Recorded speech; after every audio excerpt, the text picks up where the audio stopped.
A very good morning and welcome to our page. Welcome to our page posted by Beagle. আজকে একটা ছোট্ট বিষয় নিয়ে আমি আলোচনা করি, দেখাবো ইনফ্যাক্ট। আচ্ছা, আমরা মানুষ তো আমরা জানি সত্যি খুব নৃশংস হয়ে গেছি। সেই নৃশংসতার পরিচয় আজকে আমি দেখাবো।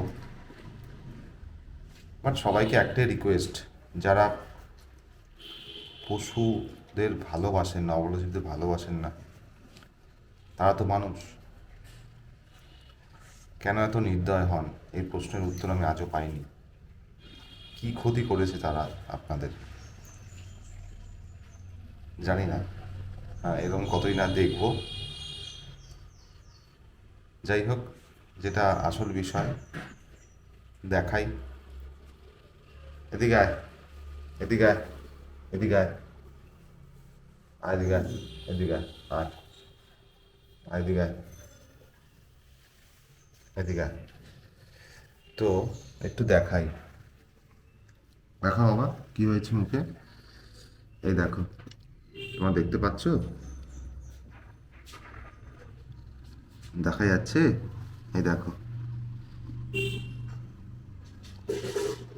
এমন মেরেছে ওকে, ওর মুখ তো ক্ষত করেইছে। কি করে করে এটা জানি না। ওর পা এখানে ফুলে গেছিল, পেছনের পা। তো ওকে স্প্রে আর মেলোনেক্স ওরাল সাসপেনশন দিয়েছি, এখন আবার স্প্রে করব।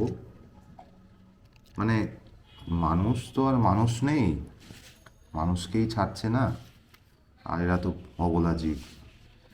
যাই হোক, আমি বুঝতে পারিনি কে করেছে এটা। করলে অবশ্যই প্রতিবাদ হতো। বাট আমার এই ভিডিও তরফ থেকে একটাই অ্যাপিল করব, যে আপনারা একটু একটু মানে সহনশীলতা রাখুন। এতটা নির্মম হবেন না যে অবলা জীবদের ওপরে সব আপনারা যা আপনাদের রাগ ক্ষোভ আছে আপনারা মেটাবেন। এদের মুখগুলো দেখলে তো আমাদেরই খুব মায়া লাগে বাবা। ওই ওই দেখো, সে তো ঘুমিয়েই পড়ছে, সে তো ঘুমিয়েই পড়ছে। তো ইনফ্যাক্ট আজ ভিডিওটা এখানেই রাখবো। এ একটুখানি আদর খেতে খেতে খেতে খেতে খেতে খেতে চুল করছিল, সেটা বন্ধ হয়ে গেছে। আদর খাচ্ছিল। হ্যাঁ, সব কটা এসে আমার ঘরের মধ্যে বসে পড়েছে খাওয়ার জন্য। খুবই আদর প্রিয়। যাই হোক, ভিডিওটা আমি এখানে এন্ড করবো। সবাই ভালো থেকো, আর কমেন্টে জানিও এইসব মানুষের কী করা যায়, কী করা যায়।